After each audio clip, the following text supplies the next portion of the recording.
So how do you know that that new path or field or industry that you're about to switch into is what you're meant to do and what you're also created to do at this time? Maybe there's been like a particular area you spent a whole lot of your time and years at, but now you feel that you want to go do something different, but you're not sure how to gauge whether that new thing is actually the thing that you're meant to be doing and the thing that perhaps you've been created to do, especially at this single point in time. If you've ever had that doubt, then I have three key points that I believe would help you in getting clear on whether or not that new path is the main path for you. This was actually inspired by a conversation I had with someone at a conference that I had the opportunity to speak at just a few days ago. And the person was looking to switch to a different industry, but they were not sure about whether or not to make the move because, again, they were afraid. But yeah, three key points that I believe would really help you to ascertain whether or not that new path is what you probably should be doing at this point in time. Number one is that you have a burning desire and passion to be your best in that new path. Whether you're looking to switch to becoming a speaker, an author, or an engineer or scientist, whatever it is, but you have this burning desire to want to keep growing, to want to keep learning, because you always want to be your best at that thing. Whether or not people in the past had said to you that you are never going to amount to anything in that area, or they may have given you negative feedback, irrespective, that doesn't quench that burning desire you have to become your best at that thing. Notice I use the word your best, not the best, because you understand that you're not in competition with anybody else on your own path or on your own journey. Rather, you know that you're just in there to become the best that you can be, with no one as your competition, but you as your own competition. Number two is that you happily celebrate other people's success on their own path.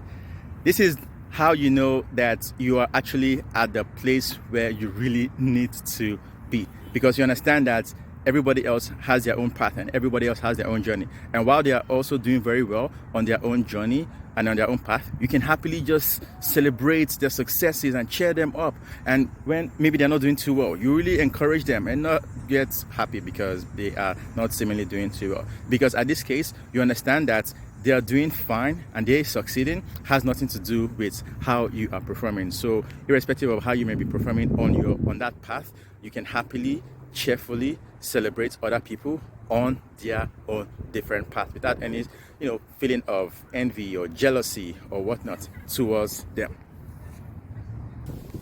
Number three is that you do that thing happily, cheerfully, graciously, and you even feel that you can do it at no cost, even though you're not doing it intentionally. You're not going to do it forever at no cost, but you feel like you can do it almost at no cost because you just love doing it, and you feel that you can do it almost every single hour of every single day because you're so passionate and excited about doing that new thing.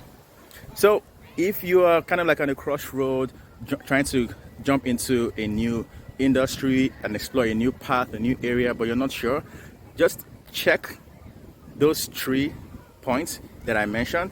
If that new thing checks the 3 boxes, then perhaps that's likely the thing that you are meant to be doing or you're created to be doing. And obviously I know you would want to seek divine counsel and guidance as well, just to be sure that it's actually the main thing. But you know what, there's no harm in giving it a try, giving it a shot, so that you can fully and truly whether or not it is the actual thing.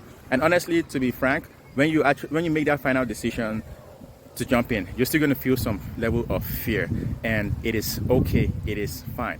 And one thing that I would just suggest is that you find some form of mentors or coaches who are going to help you to make that transition, because they already know what it's like and they will be best to guide you on that new path and that new journey. And irrespective, Just don't let fear hold you back. Take action, seek guidance, and also have the right mentors and coaches who would just help you along the journey as well. So that when you probably feel discouraged or you feel like downtrodden, they're going to be there to encourage you and to just give you accountability and give you the support that you require so you can excel in that new thing. But most importantly, don't stay stuck where you're at. Make that transition, make that move, so that you can indeed live a life of fulfillment and a life of purpose, just knowing fully well that you're doing what you know you should be doing, because there's a lot of fulfillment and just excitement that comes with knowing that as well. Nonetheless, I wish you the very best on that transition, and I know God willing, you'll do great and remarkably well in that new thing, whatever it is. Yeah, I can't wait to hear your story after your transition. I wish you the very best. I hope you have a wonderful and a great week ahead. This is Franklin here. God bless and peace. Bye now.